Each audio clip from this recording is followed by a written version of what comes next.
think we are officially on at this point.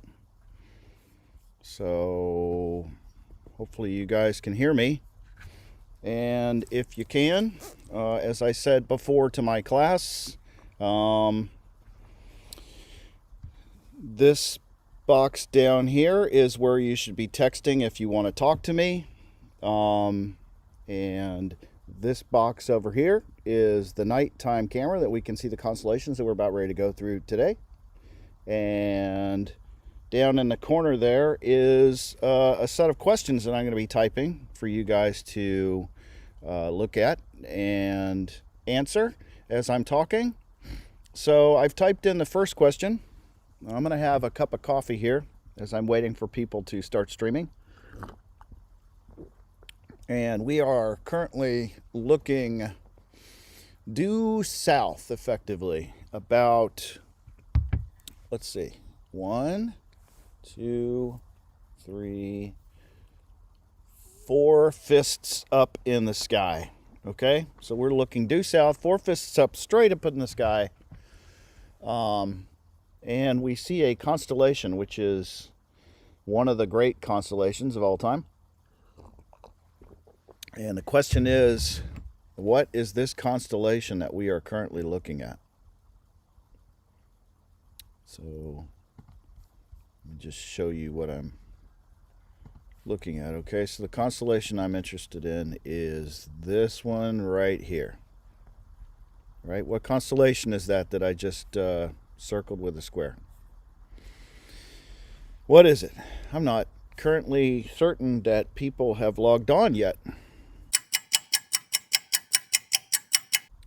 It's about 40 degrees out here tonight. A little humid. You can always tell the humidity because the sky looks a little hazy. Oh, hey, Kevin. Great. That is the constellation, right? So let's draw it, shall we? Okay, awesome. So let's draw this constellation of Orion. Good job, Kevin. So here we go. Let's see if we can do this. Orion looks something like this. Oop. There's a better way to do this. I forget.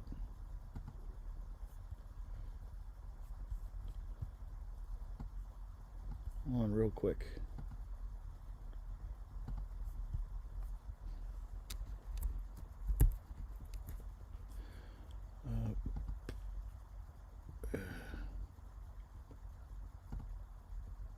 Arrow tool, brush tool. Okay.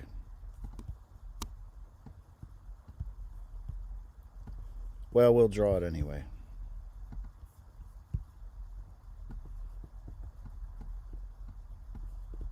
Right, here's Orion.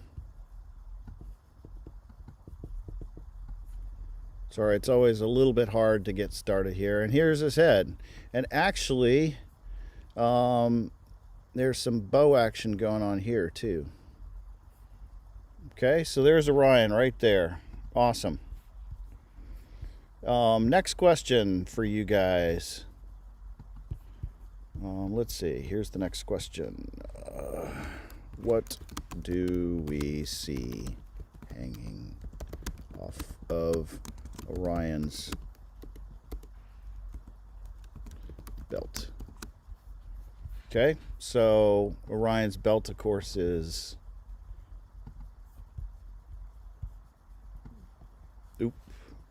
that. And what I'm asking for here is, what are we looking at right here? What is this? What is this object?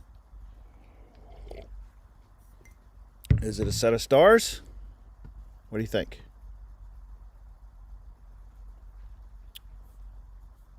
I'm going to check my latency real quick. It's Orion's Nebula. Excellent. Good job, Eli. I don't know who you guys are, but you must be in Harry's class, so welcome. Yep, so that's Orion's belt. And Orion's belt is about, I forget exactly how far away it is, but it's along the lines of somewhere between 500 and 1,000 light years away. In fact, this whole region here is a massive local star forming region. This region right here. And these three stars in the belt are giant, giant stars, okay? They're living violent lives. They're going to die violent deaths. But once again, this region is what we call an OB association. What we know by that is you guys have probably heard about O and B type stars. These are the largest super massive stars. They live very short lives. So in this region, we also have some other major stars. I don't know if anybody knows what the name of that star is. It was also a popular movie back in the 80s. Anybody know what that star is there?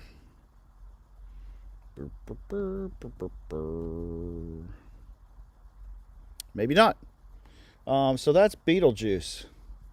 There's some discrepancy about how you pronounce that. I've heard Betelgeuse before. This star is a super giant orange star. It is 550 light years from here. It's only 8 million years old. And so think about it, 8 million years compared to how old our solar system is, 4.5 billion years. And this thing's already in the giant stage. It's going to, it only has about 1 million years left or so, or a little less before. There we go, Betelgeuse. All right, so here's another star down here, which is giant. This is Rigel, and this is a blue supergiant. So this is one of those B-type stars.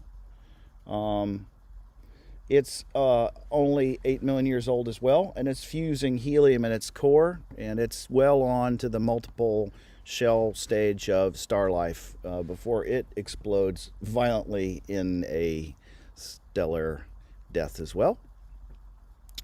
All right, so let's move on to the next constellation, shall we? So I'm going to type a question here before I move on to it, and I'm going to say, what is the brightest star in Canis Major? So obviously we're going to look at Canis Major next. So I move my magic camera. And there, right next to my house, is Canis Major. So as y'all are contemplating the name of that star, I can point to it. This is obviously the brightest star in Canis Major, in case you were wondering. And so we're going to do a little drawing. Hey, let's choose some green, shall we? Okay, great. Awesome. So the question is, what is this right here? This is Canis Major. I forget a little bit about how his head goes. I think his head's like this. Sirius, indeed. Good job. So how bad is the latency here? How bad is the delay? Is it like a couple minutes or something like that? So that's the dog. Yep. Hey, Crystal, how you doing? All right, so there's Canis Major. Sirius, brightest star in the sky that we're looking at once again right here, right? And so why is Canis Major bright? You know, those other stars we were looking at in Orion are super huge, and they're going to explode in a fiery death. And they're like somewhere between 500 to 1,000 light years away. This little star here is let's see, Sirius is 8.5 light years away, and it's only 2 solar masses. So this is one of our neighbors here. Remember, if you're bright, that means you're either huge or you're close. And this is one of those. Hey, Brandon. This is one of those stars that's close to us. So Sirius, one of our neighbors. Cool. All right, so this is Canis Major, which means the big dog, right? And if you want to find it in the sky, actually, I think it looks a little bit more like a sawhorse, frankly. All right, a flattened out sawhorse. That's how I recognize it. Just looks like a sawhorse to me. All right, so that's Canis Major. So does that mean there's a little dog hanging out somewhere here? Yes, it does. So interestingly enough to me, the little dog he's kind of gotten ahead of himself. So I went over to farther to the east, and now if we take a look at this star here, oops, wrong tool. We take a look at this star here. Come on, baby. If we take a look at this star right here, where are we in the sky? 1, 2, 3, 4, 5, 6, about 70 degrees up. So it's really high. And just once again, to show you where it is, if we go down, you can see Sirius right there and Canis Major. If you look way up at 70 degrees, you've got that little arrangement. And this is a constellation or an asterism that consists of 2 stars. Okay, not a big deal. And yeah, that is Canis Minor. And yeah, Eli, as you point out, that's Procyon. There's some discrepancy about how you pronounce that, but most places online call it Procyon. Okay, Canis Minor. All right, so we're almost looking overhead. Anyway, we might as well jack it all the way up straight overhead. I have a question for you guys to contemplate. No.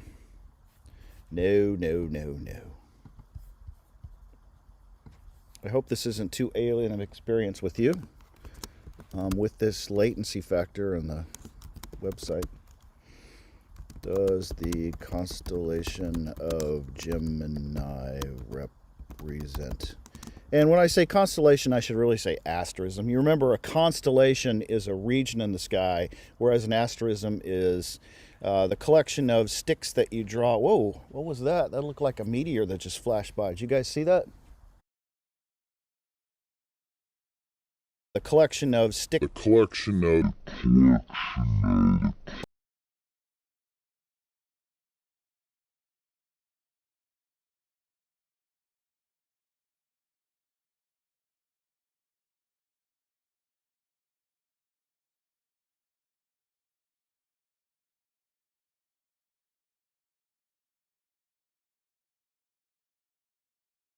flash by. Did you guys see that? It was out of the screen. That was pretty cool. Right in the upper corner. All right, so we're looking almost straight overhead. And yes, correct. Who is that? Theorem 167 or something like that. Yes. All right, so let me frame it up here. I'm kind of turning it and let's lock it in place. Lock. Oh, I got to angle it a little bit more. Brandon, hey. All right, so there's Gemini. And you may say, what are we looking at here? No, it's okay, Brandon. All right, so this asterism is drawn a few different ways depending on what your desires are. Let me I'll show you the old school way that I draw it. And so the old school way is something like this. Those are the 2 brothers' shoulders. All right, Castor and Pollux. Let's see. Pollux is on the left, and this is Castor. So here are the shoulders. And why does my thing keep fading on me here?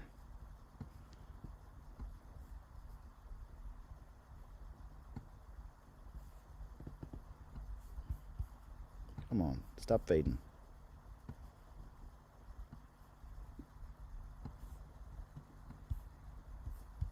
And it looks a little like this. Okay, now we got it. Now we got it. All right, so that's kind of the Gemini that I'm used to. And so here's a brother here. And there's another one over here. And here's the leg of one of them, and they both have arms around each other's shoulder. That's kind of what it looks like.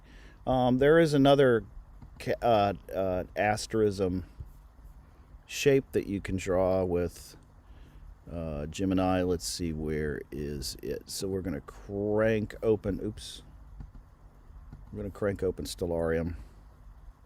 You guys in Harry's class don't use Stellarium. I think you use whatever that other thing is called, Starry Nights or something like that. Stellarium's a really awesome program. It's a little more complicated, but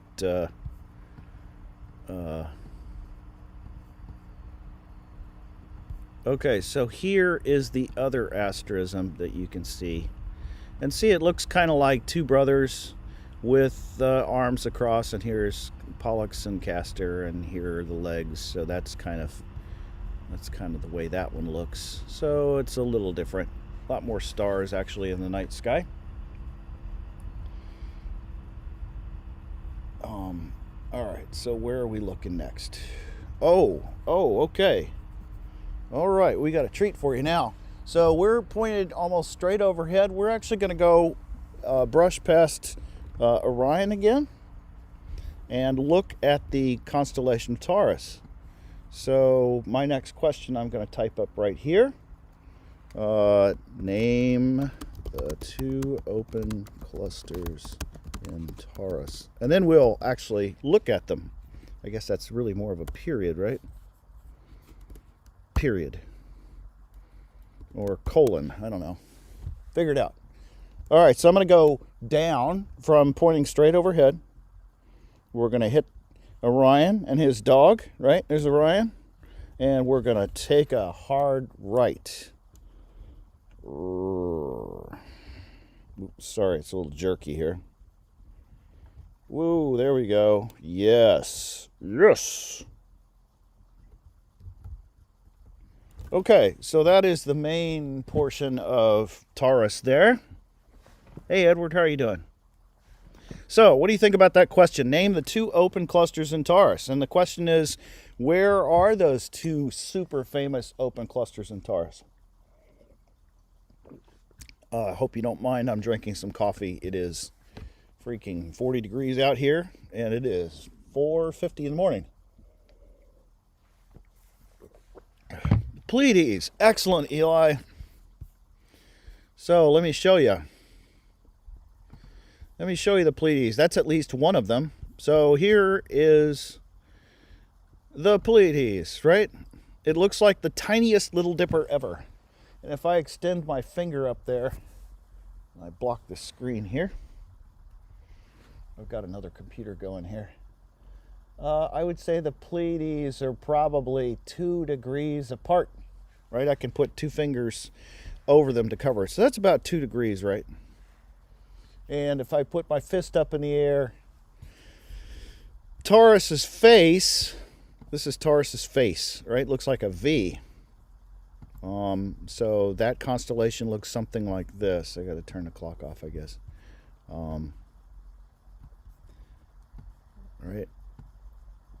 And then I got a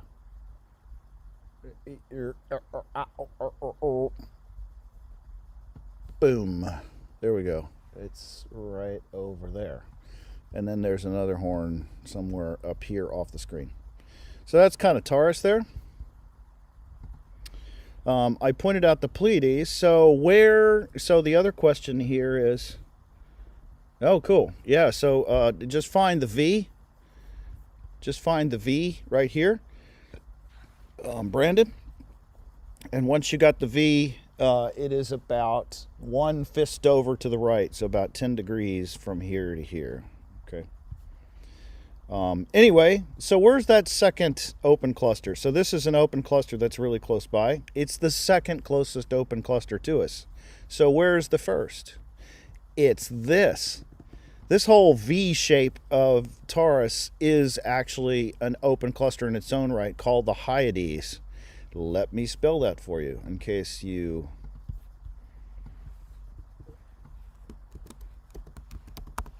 Okay, Hyades. So if you actually go in a stellarium or whatever your star tool that you use to find stars and constellations, and you start clicking on all of these stars around here, you'll find they're all about in the same region of space, except for one, and it almost looks like it is in charge. Okay, which star is not a member of the Hyades? This star here is not a member of the Hyades. This is called Aldebaran, spelled in this way. Aldebaran. It sounds like a Star Wars type of star. But anyway, the brightest star in the face is actually closer than the rest of these stars in the Hyades, and it's a giant orange star. But the rest of these are actually all associated with each other in an open cluster, which if hopefully y'all were taught in the other class, an open cluster is basically kind of a star nursery, which eventually falls apart because there aren't enough stars to mutually attract each other to staying in the same place. Right. So that's Taurus. Where are we going next? There's actually a constellation connected to Taurus, and it is associated with these stars that we pointed out here. I'm sorry, I drew Taurus a little incorrectly. What I should have... So let me draw Taurus again. It was a little out of screen here.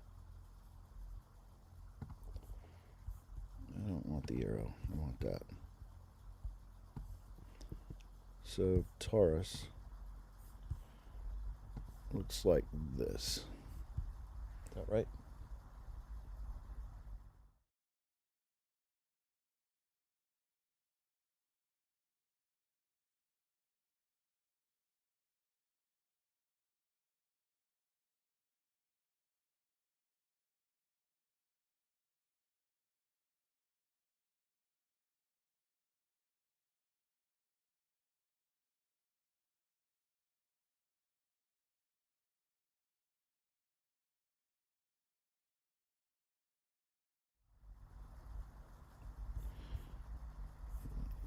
No.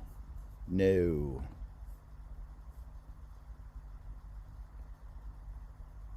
Taurus looks like this.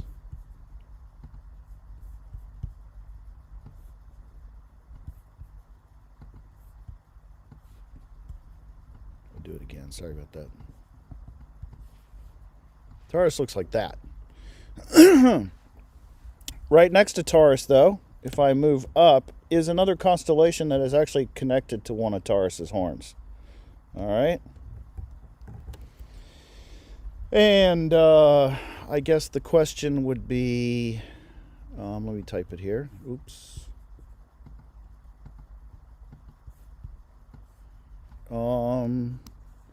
Has anyone heard of the Goat Star?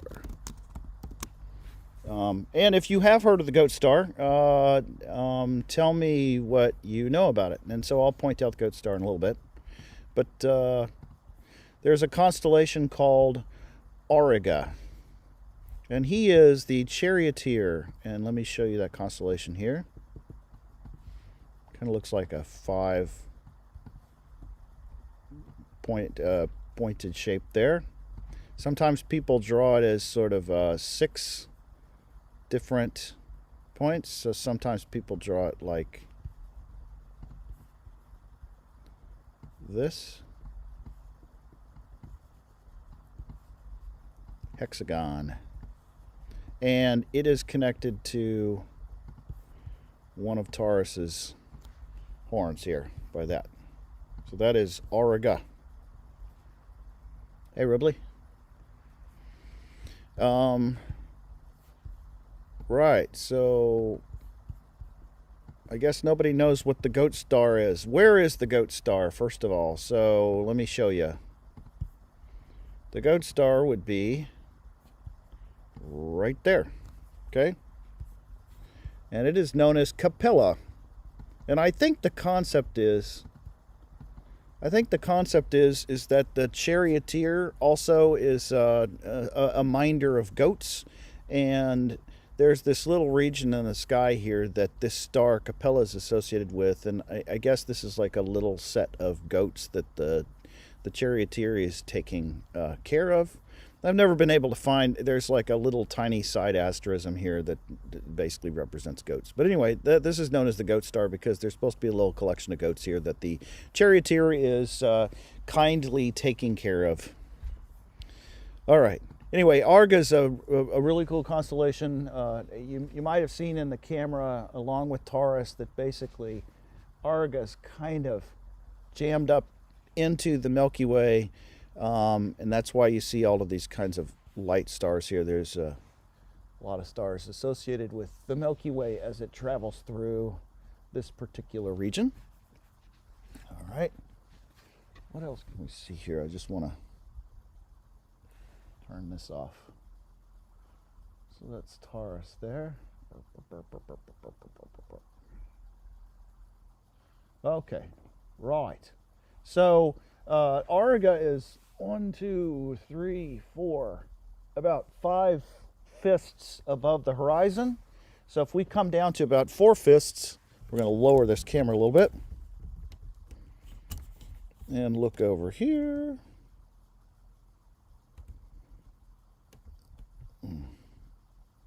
Oh yeah, it looks good in the camera.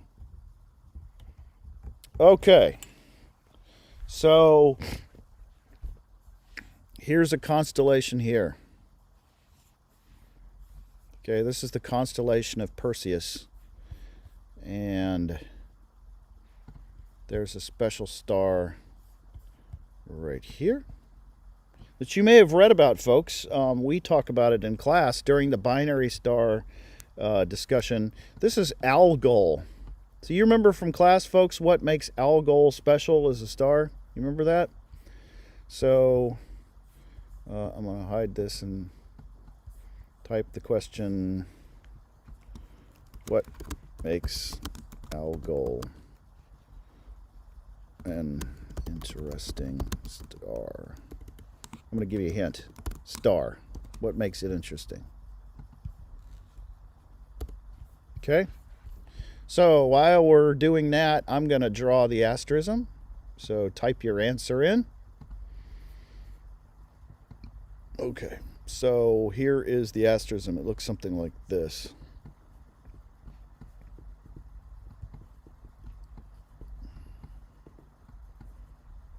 Oh, come on, clock.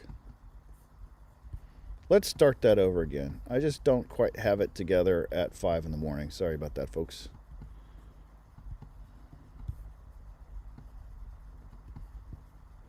It's something like this. All right, that's basically what Perseus looks like. It looks like that. And once again,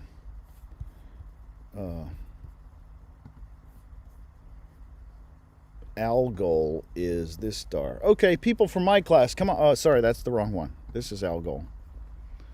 Algol is an eclipsing binary system. Yes, awesome. Okay, so they called this star the demon star because actually in the in the ancient times, as it were, people actually could acknowledge that this star was changing magnitudes and brightness, one or the other, in the sky. And so Perseus here, I can't actually picture why the asterism looks like it does, but he's a warrior and he's cut off Medusa's head, and this is basically Medusa's head. It's represented by the demon star because it would change brightness. In fact, so in the ancient world, how much would something have to change brightness for you to be able to see it? So Algol goes from a magnitude 2 to a magnitude 3.4. So remember, every unit of 1 in magnitude is about 2.5 times as bright. So this is, it changes brightness by maybe about 3 to 4 times every 4 days. So every 4 days, this star basically gets to be 1/4 of its brightness. So that would be pretty freaky if you think about it. If you're down here and you notice, oh, this object is not moving around like a planet. It's always in the same place, but it's dimming and brightening every 4 days. So that would hold some special significance, and you could tell that was that. I'm going to put in a little plug for me. So I don't know about you guys, but I don't see Perseus as looking like that. I guess I'm a Saints fan, so every time I look at the constellation, I actually I sort of see a fleur-de-lis in the sky. Right. Sad though it may seem, and then here's the fleur-de-lis sort of shape. I don't know. That's what I always see when I look at Perseus there. It kind of looks like a fleur-de-lis, right? A little bit, if you use your imagination. All right, so we're moving over to just a few more constellations. We've got a really cool one over here, which you've probably seen, but you might not have seen the full asterism. So I'm going to type this in. How do you find the North Star using the Big Dipper? Okay, and so this time of year in the morning, the Big Dipper is best seen. It's pointing straight up. Oop. All right, come on, camera. Sorry, hopefully you guys aren't like getting sick by me whipping this around here. All right, come on, baby. There we go. There we go. Up is up, and down is down. All right, so there you go. I can barely contain it. Is there any way to change the? I don't think so. This is just so huge. It's outside of the field of view. So let me start by drawing part of the Big Dipper. I am looking essentially due north here, and I'm going to start by turning off the clock there. So here's part of the Big Dipper. Here's part of the Big Dipper. There we go. All right, let's time it out. I just can't quite get it in there. The dippy part, point to it. Yeah, you're just going to have to be a little more specific about the dippy part. All right, so here's basically the Big Dipper. Right?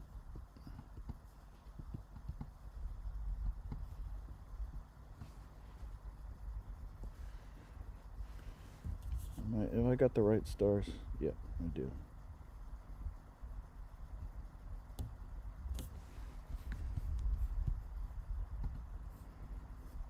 Basically, this is the Big Dipper. Here's the dippy part of the dipper, as it were.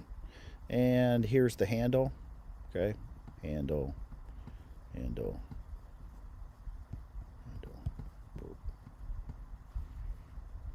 Yep, and so let me show you. So the way to think about it is when you think about the dipper, the scoop part of the dipper, these two stars on the end here,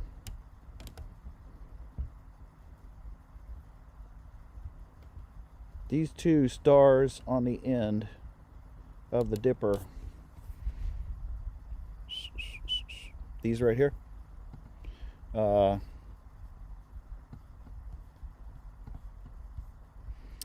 they point directly at Polaris. And you can actually see it in the frame. Here it is. See that? They point right to the North Star. They point right to the North Star. So here's Polaris, and the dipper is pointing directly at the North Star. And you might ask yourself, so where is the Little Dipper? So we see the Big Dipper over here, right? So this is the scoop, and this is the handle here. Oops. Nope. This is the handle here, right? So the way I think about it is, if the dipper is spilling liquid out of the scoop this way, the little dipper spills liquid in the opposite direction. Okay, so if the big dipper were spilling that way, the little dipper would be spilling this way. So unfortunately, this time of year, for me, the trees are basically covering up the little dipper here. The little handle goes behind the trees, and so you can't really see it, but you can see at least Polaris, and you can see that the two stars and the Big Dipper are sort of pointing towards it. Yeah, right. So here's the way to tell what's the Big Dipper and the Little Dipper. This is so huge I can't even contain it in my camera. In fact, if I wanted to show you Ursa Major, which is essentially what this constellation is known as, I'd have to go higher in the sky. We're going to assume that you can remember where the scoop is. Okay. And so here's the scoop of the Big Dipper right here. If you actually follow it, this is actually the back leg of the bear. It's pretty massive. This is a giant constellation. And here's the body of the bear. And I got to look at it to think about it. Yep. And that is essentially his forefront and connecting. Oh, no, I drew that wrong. Sorry. It's just so huge. But the back leg and the body, that I drew that correctly. But if you move up some more, there we go.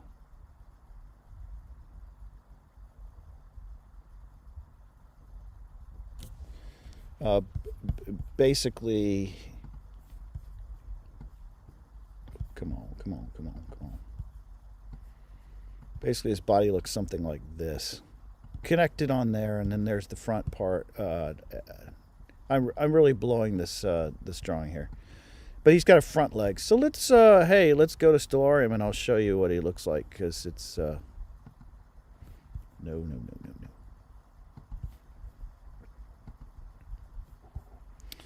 Right, so Stellarium shows the Big Dipper like this. See how huge it is? It's giant.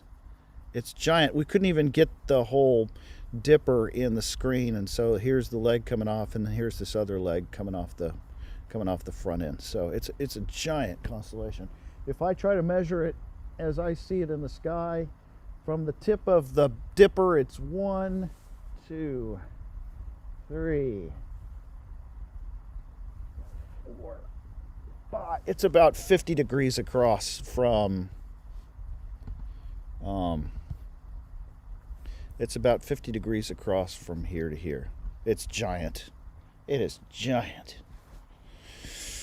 Right, and once again, just to sort of hammer this home, if I scoot over here, you see that the stars of the Big Dipper point to Polaris, and the Big Dipper is dipping out here, and the Little Dipper is dipping up. So I can't really see this behind the trees. They're unfortunately hidden for now.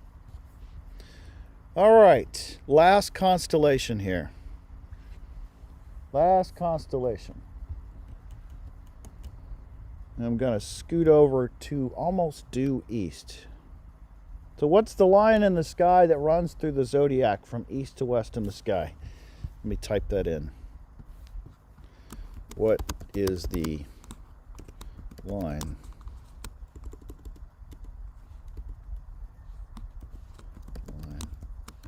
in the sky from east to west that runs through the zodiacal constellations? Here we go. Leo. Yes. We're getting to Leo. How did you know that? Where's Leo? There we go. There is Leo.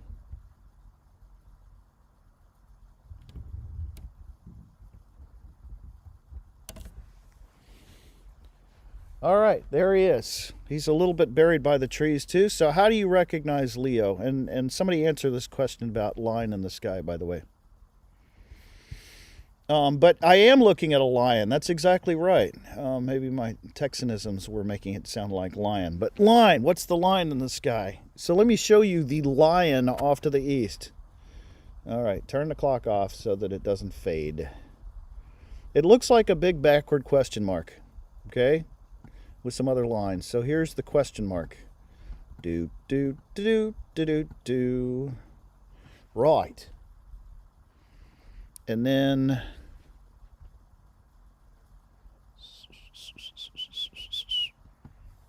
hopefully I drew that correct. Yes, I did. So we'll go right back to where we were, and here's the top of him. And out of view, there's like a little triangle here. Unfortunately, the trees are blocking the triangle. So that's what Leo the lion looks like. And once again, this star is called Regulus. It's a yellow star. It's literally lies on this line in the sky, which is the ecliptic, right? The ecliptic plane. Basically, the sun appears to travel through the sky along the ecliptic, and Leo is in the ecliptic. In fact, Regulus is one of those stars that regularly gets eclipsed by the moon and is near all the other planets and so on and so forth. But the key to Leo is to remember that it's a pretty bright backward question mark in the sky. Huh? What's going on there? All right, so that's Leo Major. I think I am effectively out of things to talk about. It's 5:15 at this point. I've been going at this for about 45 minutes, and it's about 38 degrees now. So, you guys have any other questions?